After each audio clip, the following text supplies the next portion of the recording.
Halika, samahan mo akong tuklasin ang kulay kahel. Ulitin mo nga, kulay kahel.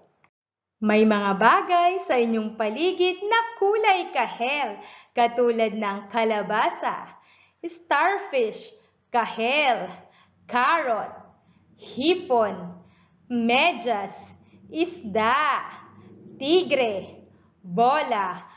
Ang lahat ng bagay na ito ay kulay kahel.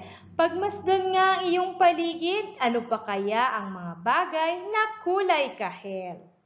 Ikahon ang mga bagay na kulay kahel.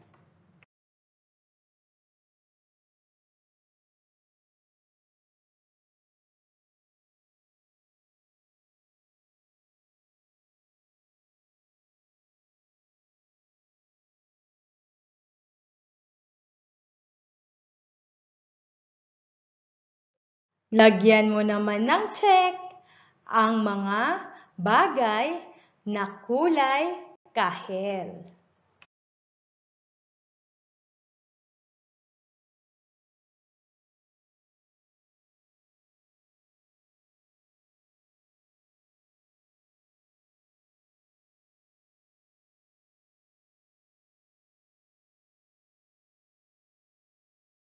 Gumuhit sa inyong kwaderno ng 5 mga bagay na kulay kahel.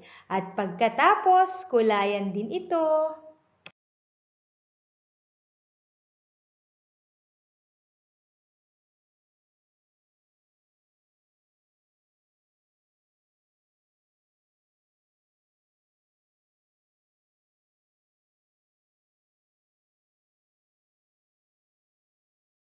Making learning in writing, reading, and mathematics through the easiest way for children. To know more about the other learning videos and for more updates, pindutin lamang natin ang subscribe.